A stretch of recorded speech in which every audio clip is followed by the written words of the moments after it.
நம்ம மதுரையில world class green screen and sound proof recording ஸ்டுடியோவோட editing work, dubbing work, digital content creation, branding, digital மார்க்கெட்டிங்னு எல்லாமே ஒரே இடத்துல.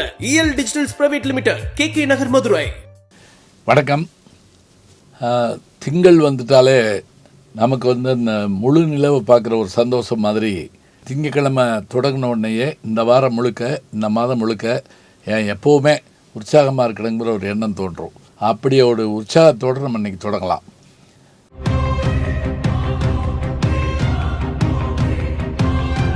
இப்போ நம்ம எல்லாருமே படித்து வேலைக்கு போகணும், வசதியான வாழ்க்கை வாழணும் அப்படிங்கிற எண்ணம் எல்லாருக்குமே இருக்குது. 98% பேருடைய வாழ்க்கை இப்படி ஒரு வரையறுக்கப்பட்ட ஒழுங்குக்குள்ளே போகும். இதை தாண்டி சில பேர் இருப்பாங்க. அவங்க என்ன போகிறாங்கன்னு அவங்களுக்கே தெரியாது. சில நேரங்களில் அப்படி தான் தோணும், இவன் எதுக்குமே உருப்பிட மாட்டான் போட்டிருக்கே அப்படின்னு நம்ம தோணக்கூடிய சில பேர் இருப்பாங்க. ஆனால் அவங்க எல்லாத்தையும் மீறி சாதிச்சு காட்டுவாங்க. அப்போ தான் நமக்கு ஆச்சரியமாக இருக்கும், இவங்களா இப்படி வந்தாங்க அப்படின்னு. இது எத்தனையோ பேருடைய வாழ்க்கையில் நீங்கள் பார்க்கலாம். உதாரணமாக ராபர்ட் கிளைவ், இந்தியாவில் ஆங்கிலேய ஆட்சி காலூன்ற காரணமாக இருந்த ராபர்ட் கிளைவ் லண்டன் மாநகரத்தில் தெருவில் திரிஞ்ச ரவுடிகளில் ஒருத்தராக தான் இருந்தார். காசு கொடுக்கலன்னா சாக்கடை அடைச்சி வச்சு அந்த வீட்டுக்குள்ளேயே போகிற அளவுக்கு வேலையெல்லாம் பார்ப்பாராம். அவருடைய தொல்லை பொறுக்க மாட்டார் தான் கப்பலில் அனுப்பி விடுறாங்க. இங்கே அவர் இங்கிலாந்துக்கே ஒரு பெரிய கொடையாக மாறி போகிறார். ராபர்ட் கிளைவே ஒரு பக்கம் விட்டுருங்க, பாசிட்டிவாக யோசிப்போம். தான் என்ன ஆகும் அப்படிங்கிறதே தெரியாமல் ஒரு நிலையில் இருந்த ஒருத்தர் இன்றைக்கி இந்திய திரையுலகம் மட்டும் இல்லாமல் தெலுங்கு திரையுலகத்தில் தனக்கென ஒரு இடத்தை உருவாக்கி ஹாலிவுட் மூவிக்கு இணையாகவும் ஆஸ்கார், கோல்டன் குளோப் விருது வரைக்குமாக ஒருத்தர் பெற்றிருக்காருன்னா அவர் தான் ஸ்ரீசைல ஸ்ரீராஜமௌலி என்று முழு பெயர் கொண்ட SS ராஜமௌலி. அவர் பிறந்த இடம் கர்நாடகாவில் ரைச்சூர். அவருடைய தந்தையார் பேர் விஜயேந்திர பிரசாத். எனக்கு ஒரு பெரிய வாய்ப்பு என்ன தெரியுங்களா, இந்த விஜயேந்திர பிரசாத் தமிழ்நாட்டுக்கு வந்திருந்தப்ப மதுரைக்கு அழைச்சிட்டு வந்திருந்தாங்க டைரக்டர் லிங்குசாமியும் என் நண்பர் பிருந்தா சாரதியும். ஒரு நாள் முழுக்க இவரோட பயணம் பண்ணுற வாய்ப்பு எனக்கு கிடைச்சதுங்க. அப்போ என்கிட்ட அவர் திரும்ப மகாபாரதத்தில் அபிமன்யை பற்றியும் அர்ஜுனனை பற்றியும் பீமனை பற்றியும் கேட்டுக்கிட்டே வந்தார். நான் சொல்ல அவருக்கு தெலுங்கு தான் தெரியுது, ஆனால் தமிழ் பேசுகிறாரு. இதை பூரா தெலுங்கில் சொல்லிக்கிட்டே இருந்தார் லிங்குசாமி. ரொம்ப ஆச்சரியமாக கதை கேட்டுகிட்டே வந்தார். அழகர் கோயிலுக்கு நாங்கள் போயிட்டு வந்தோம். அப்படியே அழகர் கோயிலில் வேறு பார்க்கணுன்ட்டார், நம்ம கள்ளழகரை பார்க்கணுங்கிற மாதிரி சுந்தரராஜ பெருமாளை போய் பார்த்து வந்தோம். சரி, இந்த விஜயேந்திர பிரசாத்தினுடைய பையன்தான் நம்முடைய கதாநாயகனாகிய ராஜமௌலி. இவர் கல்லூரியில் படிக்கிறாரு. ஆனால் அந்த படிப்பை பற்றி அவர் பெருசாக ஒன்றும் இது பண்ணிக்கல. அவருடைய கவனம் பூரா எதில் இருக்குது அப்படின்னா சினிமாக்குள்ளே வரணும்னு நினைக்கிறார். சினிமாக்குள்ளே வரணும்னா அவ்வளோ சுலபமாக வந்துட முடியுமா? இவங்க அப்பாவே ஏற்கனவே கதைகளை சொல்லி படம் எடுத்து தோத்துக்கிட்டு இருக்காரு. ஆனால் அவர் எப்போவுமே சரித்திர கதைகளை விடாமல் படிக்கக்கூடிய ஒரு ஆர்வம் உள்ளவர் ராஜமௌலி. அதுவும் சின்ன பிள்ளையாக இருக்கப்போ என்ன பண்ணுவாராம், இந்த சித்திரக்கதான்னு சொல்லக்கூடிய நம்ம முதல்ல அம்புலி மாமா வரும் பாருங்க, அந்த மாதிரி கதைகள் படிச்சுட்டே இருப்பாராம். இவர் அசிஸ்டன்ட் டைரக்டராக போகிறாரு. அப்படி போனபோது முதல்ல இவருக்கு ஒரு வாய்ப்பு என்ன அப்படின்னா, ராகவேந்தர் ராவ்னு தெலுங்கில் மிகப்பெரிய டைரக்டர், இங்கே நம்ம மணிரத்னம், சங்கர் அது மாதிரியான பெரிய டைரக்டர், அவர்கிட்ட போய் அந்த முதல் உதவி டைரக்டராக இவர் சேர்றார். இவர் இன்னொருத்தர் இருக்காங்க. அவர் இவர் நல்லா பயன்படுத்திக்கிறார்.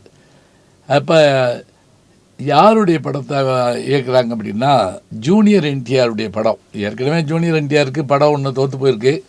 அந்த நேரத்தில் இந்த படத்தை எடுக்கிறப்ப முழு பொறுப்பை இவர்கிட்ட ஒப்படைச்சார் ராகவேந்தர் ராவ். அதான் ஸ்டூடெண்ட் நம்பர் 1. இந்த படம் சூப்பர் டூப்பர் ஹிட் அடித்த உடனே டைரக்ஷன் மேற்பார்வை ராகவேந்தர் ராவ்னு போட்டதுனால யாருமே ராஜமௌலியை மறந்துட்டாங்க. அவர் செஞ்சிருப்பார், இவர் என்ன செஞ்சிருப்பார் அப்படின்ட்டாங்க. திரும்பி என்னாச்சு, திரும்பி வேலை கேட்டு அலைய வேண்டிய ஆகிப்போச்சு. வேலை கேட்டு அலையிறதுனா இவரை நம்பவே மாட்டேங்கிறாங்க, இவர் டைரக்ட் பண்ணாருங்கிற விஷயத்த. அப்புறம் கொஞ்ச நாள் அப்பாட்ட போய் கேட்டாராம், என்ன செய்யலாம்னு இருக்கேன், கிட்டார் பழகலாம்னு இருக்கேன். சரி, எவ்வளோ நேரம் போய் படிப்பேன்? 3 மணி நேரம். 3 மணி நேரம்லாம் ஒன்றை படித்தா வராது, 10 மணி நேரம் படி. எதில் நீ ஈடுபடணும்னு நினைக்கிறியோ, எப்படி முத்தெடுக்கிறவன் குளிக்கிறப்போ மூச்சு தண்ணுற மாதிரி நீ அதை முயற்சி பண்ணணும்னாரா. உடனே அதை அப்படியே திருப்புறார் சினிமா பக்கம். எடிட்டர் இதுக்குள்ளே போய் எடிட்டிங் துறையில் போகிறார். இங்கே ஏவிஎம்லலாம் வந்து பல ஆண்டுகால வேலை பார்த்துருக்காரு. ஆச்சரியம் என்னன்னா சத்தியம் தேட்டர்லேயே இருப்பாராம். அப்போ அவருக்கு என்ன சம்பளம் அப்படின்னு பார்த்தா ஒரு 32 ரூபா கிடச்சா போதுமா. 2 ரூபா பஸ்ஸுக்கு 30 ரூபா டிக்கெட்டுக்கு, பசி பட்னியோட படம் பார்க்குறதா வேலை. அப்படி படம் பார்த்துக்கிட்டே இருந்தவர் திரும்ப இந்த தெலுங்கு உலகத்துக்குள்ளே போகிறார். இவருடைய திறமையை முதல் படத்தில் தெரிஞ்சு வச்சுருந்த ஜூனியர் என்டிஆர் இவரை கூப்பிட்டு கதை வச்சுருக்கீங்களா அப்படின்னு கேட்டார். உடனே இவர் அது வரைக்கும் யோசிச்சு வச்ச கதையெல்லாம் சொன்ன உடனே அந்த கதை பிடிச்சி போய் அதை படம் எடுக்க சொல்கிறார். அதுதான் சிம்ஹாத்திரிங்கிற படம். தமிழில் கஜேந்திரா. இப்போ தான் இவர் பேர் பெருசாக வெளியில் தெரிய ஆரம்பிக்குது. உடனே இந்த இந்த புகழை வச்சுக்கிட்டு அவர் அடுத்தடுத்து முயற்சி பண்ணுறாரு. இப்போ இவர் பெரிய படம் கொடுத்து ஜெயித்த பிறகு அடுத்து பெரிய ஹீரோட்ட போகல. அவர் என்ன பண்ணார் அப்படின்னா ஒரு சாதாரண கதாநாயகனை வச்சு ஒரு பிரம்மாண்டமான வில்லனை வச்சு இவருடைய கான்செப்டே என்னென்னா வில்லன் பெரிய ஆளாக இருக்கணும், கதாநாயகன் சாதாரண ஆளாக இருந்து அவரை ஜெயிக்கணும். 10 தலை ராவணனை ஒத்த தலை ராமன் கொண்டா மொத்தத்தில் வீரவேணும்னு சொடல மாடா. இது நம்ம கவிதைகளில் ஒன்று. அது மாதிரி ஒரு சாதாரண ஒரு பையன் அவன் எப்படி அந்த பெரிய ரக்பி விளையாட்டில் வீழ்த்துறான். அமெரிக்காவில் புகழ்பெற்ற விளையாட்டு ரக்பி, முரட்டுத்தனமான விளையாட்டு. இந்த படத்தை இவர் வந்து எடுக்கிற போது எல்லாம் எடுத்து பிடிச்ச பிறகு அந்த விளையாட்டை போட்டு பார்த்தப்ப கொஞ்சம் சரியாக இல்லை, திரும்ப ரீஷூட் பண்ணும் போல் இருந்திருக்கு. தயாரிப்பாளர் ஒத்துக்கிற பண்ணிட்டாங்க. வீடு வாசல் நிலம் எல்லாத்தையும் அடகு வச்சு என்ன பண்ணார், முதல் படத்தில் சம்பாதிச்சது 2வது படத்தில் சம்பாதிச்சதில் விட்டு அப்போ தான் இவருடைய மனைவி ரமா அவங்க வந்து இவர் கூடவே இருந்து அந்த படத்தை ரீஷூட் பண்ண சொல்கிறாங்க. பண்ண பிறகு போட்டு பார்த்தா படம் பயங்கர ஹிட் ஆகி தயாரிப்பாளர்கள் என்ன செஞ்சாங்களா, இவரை கூப்பிட்டு எல்லா படத்தையும் கொடுத்துட்டாங்களாம். நீங்கள் செஞ்சதுக்கு ரொம்ப அருமை அப்படின்னு சொல்லிட்டு. இப்போ தான் பிரபாஸ் இவர் சந்திக்கிற ஒரு கட்டம் வருது. ஏன்னா பிரபாஸ் தான் இவருக்கு வந்து ஆஸ்தான ஹீரோ. எப்படி வந்து ஸ்டீவன் ஸ்பீல்பர்க்கு ஹாரிசன் ஃபோர்ட் அப்படிங்கிற ஒரு ஹாலிவுட் நடிகர் அமெரிக்காவில் பார்த்திங்கன்னா அவருடைய எல்லா படத்துலையும் அவர் தான் ஹீரோவாக இருப்பார். Indiana Jones 1, 2, Raiders of the Lost Ark எல்லாத்துலேயுமே ஒரு ஆக்ஷன் ஹீரோ அப்படின்னா யாருன்னு பார்த்திங்கன்னா அவர் தான். அதனால் அதே போல் இவருக்கு பிரபாஸ் இவரை சத்ரபதினு ஒரு படத்தில் 2 பேரும் சேர்றாங்க. அந்த படமும் பயங்கர ஹிட் ஆயிடுது. இப்போ அவர் என்ன பண்ணார், இதுக்கு அடுத்து ரவி தேஜாவோட சேர்ந்து விக்ரமாகுடு அப்படின்னு ஒரு படத்தை இயக்குறாரு. அதான் எல்லா மொழியிலையும் வந்தது. அதான் சிறுத்தைன்னு நம்ம தமிழில் கூட வந்த அந்த படம் பார்த்துருப்போம். இப்போ இவருடைய படங்களுக்கு ஒரு தனி பேர் கிடைக்க ஆரம்பிச்சிருச்சு. உடனே என்ன பண்ணார் அப்படின்னா இவர் பெரிய படத்துக்கு போயிடல. அப்புறம் என்ன பண்ணார் தெரியுங்களா, ஒரு ஈயை வச்சு ஒரு படம் எடுக்க முடியுமா அப்படின்னு யோசிக்கிறார். அதை ஒரு குறும்படமாக எடுத்து பார்க்குறப்ப அதில் நிறைய செலவாகுது. ஆனாலும் பரவாயில்ல அப்படின்னு சொல்லிட்டு அந்த விஎஃப்எக்ஸ் அறிமுகமாகிற நேரம் அது.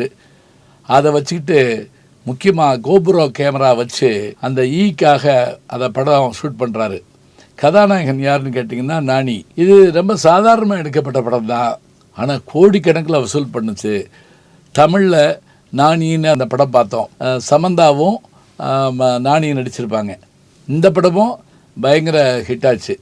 இப்போ பாருங்கள், இப்படி இவர் வித்தியாசமான கதைக்களங்களில் புகுந்து வந்ததுனால இவருக்கான ஒரு பெரிய ரசிகர் கூட்டம் உருவாயிருச்சு. இதுக்கு பிறகு என்ன தெரியுமா, திரும்ப ஜூனியர் என்டிஆர்கிட்ட போனார். போய் உங்களுடைய உடம்பு வெயிட்டை ரொம்ப குறைக்கணும், யமதொங்கான்னு ஒரு படம், இதை வந்து நம்ம மேலோகத்தை வச்சு எடுக்கிறோம், யமன் கண்ணிலே விரல விட்டு ஆட்டுறோம், அங்கே வந்து உங்கள் தாத்தா என்டிஆரை பார்க்குறீங்க அப்படின்னு கதையை சொல்லி இப்போ என்டிஆரை கொண்டு வந்து ஒரு டான்ஸ் ஆட வச்சு அந்த படம் தெலுங்கில் அப்படியே எல்லோரும் கையெடுத்து கும்பிடுற மாதிரி ஓட ஆரம்பிச்சிருச்சு.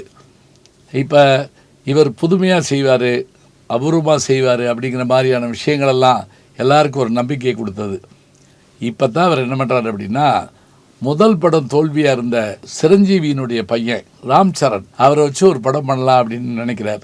அந்த படம் தான் மகதீரா அப்படின்னு தெலுங்கில் வந்து, தமிழில் வந்து மாவீரன் அப்படின்னு அந்த படம் வந்து இங்கேயும் ஓடிச்சு அங்கேயும் ஓடிச்சு. பல கோடி, ஆந்திராவில் 1000 நாள் ஓடின படத்தில் இது ஒன்றா. அப்போ பாருங்கள், மகதீரா எடுத்து முடித்த உடனே இதுக்கு அடுத்து நீ செய்ய போகிற வேலை என்ன அப்படின்னா, அவருக்கு எப்போவுமே ஒரு கனவு உண்டா, மகாபாரதத்தை எப்படி இன்னும் ஒரு 10 வருஷத்தில் எடுப்பேன் அப்படின்னு சொல்லிக்கிட்டே இருப்பாராம்.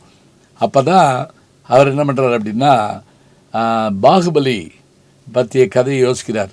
அதுவும் மல்டி ஸ்டார் மாதிரி, ஒரு பக்கம் பிரபாஸ், இன்னொரு பக்கம் ராணா, இன்னொரு பக்கம் நாசர், கட்டப்பாங்கிற கேரக்டருக்கு சத்யராஜ், ரம்யா கிருஷ்ணன், தமன்னா, அனுஷ்கா அப்படின்னு வந்து முதல் பாகம் எடுத்து முடிச்சுட்டு ஒரு குறிப்பிட்ட இடத்துல நிப்பாட்டுறாங்க.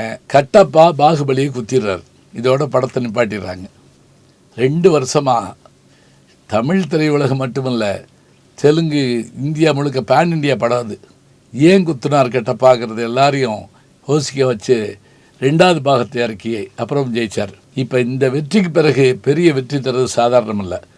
அப்போ தான் அவர் வந்து என்ன பண்ணுறாருன்னா, இது வரைக்கும் ஜெயிச்ச ஆட்களையெல்லாம் வச்சுக்கிட்டு திரும்பவும் அதே ராம் சரண், அதே ஜூனியர் என்டிஆர் வச்சு RRR படம் எடுத்தார். RRR படத்தோட பெரிய வெற்றி என்ன அப்படின்னா, அதில் வரக்கூடிய அந்த நாட்டு பாட்டு, அது எங்கே வரைக்கும் போச்சு அப்படின்னா, உலகத்தில் பெரிய அவார்டுன்னு சொல்லக்கூடிய ஆஸ்கார் அவார்டுக்கு நாமினேட் ஆச்சு. கோல்டன் குளோப் விருது பெற்றது. மரகதமணி இசை அது உலக புகழ்பெற்ற இசையாக மாறுச்சு. இத்தனைக்கும் அவர் வந்து இவருடைய சித்தப்பா தான். இப்போ பாருங்கள், இவர்கிட்ட எப்போவுமே ஒரு சிறப்பு என்ன அப்படின்னா, இவருடைய கேமராமேன் மாற்ற மாட்டார். அதே மாதிரி ஸ்டண்ட்டாக பீட்டர் ஹெயின் மாற்ற மாட்டார். எடிட்டர் இவருக்குரிய ஆள். இப்படி ஒரு டீமாக இவர் இயங்கிறதுனால இவருடைய வெற்றி எப்போதும் இருந்துக்கிட்டே இருந்தது. இப்போ நினச்சி பாருங்கள், இவர் என்னாவார்னே தெரியாது, ஒரு 32 ரூபா 50 பைசா இருந்தால் போதும் அப்படின்னு தான் வாழ்க்கையில் நினச்சிட்டு இவர் இருந்தவர் தான் எங்கே வரைக்கும் வந்து சேர்ந்தார் அப்படின்னு கேட்டால், இன்றைக்கி இந்தியா திரைப்படம் அப்படின்னு சொன்னால் இதுவரைக்கும் புகழ்பெற்று இருந்தது நம்முடைய மும்பை திரையுலகம்தான். அது அவங்களே பார்த்து மிரள்ற அளவுக்கு ஒரு பெரிய சாதனையை செஞ்சு காட்டினது யாருன்னு கேட்டால் SS ராஜமௌழி தான். இன்றைக்கும் புது புது படங்கள் வர்ற போது புதிய சிந்தனைகளை பழைய கதையோடு சேர்த்து கொடுக்குறப்ப அருமையாக இருக்கும். இது இந்த கதைக்கெல்லாம் மூலகர்த்தாவாக இருக்கிறது அவருடைய தந்தையார் விஜயேந்திர பிரசாத். இவருடைய அணியினர், இவருடைய உழைப்பு, இவருடைய கற்பனை. இப்போ நான் நடிச்சிட்டு இருக்கக்கூடிய ஒரு வெப் சீரிஸில் சத்யராஜ் அவர்களோட நான் உட்காந்து பேசிகிட்டு இருக்கப்ப அவர் வந்து இந்த அனுபவத்தெல்லாம் சொன்னாருங்க. அந்த பாகுபலியில் எப்படி ஒர்க் பண்ணிங்கன்னு கேட்டபோது எவ்வளவு தூரம் நம்மளை அவங்க பார்த்துக்கிறாங்கங்கிற விஷயத்தை அவர் சொல்லி சொல்லி பெருமைப்பட்டார். இதுக்கெல்லாம் காரணம் ஆர்டிஸ்ட்டு அந்த தயாரிப்பும் தரமாக இருந்தால் ரசிகர்கள் தேட்டரை விட்டு போக மாட்டாங்க அப்படிங்கிற நம்பிக்கையை கொண்டவர் தான் SS ராஜமௌழி. உண்மையிலேயே நாம் வாழுகிற காலத்தில் இப்படி ஒரு இயக்குனரை பார்க்குறதுங்கிறது ஒரு பெரிய ஒன்று. SS வாசன் சொல்லுவான் தமிழில். அதுபோல் இன்றைக்கு ராஜமௌழி அந்த இடத்தை நிரப்பிக் கொண்டிருக்கிறார். இந்த வெற்றிக்கெல்லாம் காரணம் அவருடைய விடாத முயற்சி தான். எப்போதும் முயற்சி வெற்றியை தரும். அது எத்தகைய கடினமான வேலையாக இருந்தாலும் கூட அதை சாதித்து காட்டலாம் என்ற எண்ணம் இருந்தால் சாதித்து காட்ட முடியும். SS ராஜமௌழியை ஒரு உதாரணமாக வைத்துக்கொள்வோம். நாமும் நம்முடைய சிந்தனைகளை ஒருங்கிணைத்து வெற்றி காண்போம். நல்ல செய்திகளை நாளும் சிந்திப்போம். நாளை சந்திப்போம். நாளும் நல்ல தமிழ் கேட்க முனைவர் ஞானசம்பந்தம் அவர்களின் கேளுங்கள். கண்டிப்பாக கேளுங்க. நான் கேட்டுட்டு இருக்கேன்.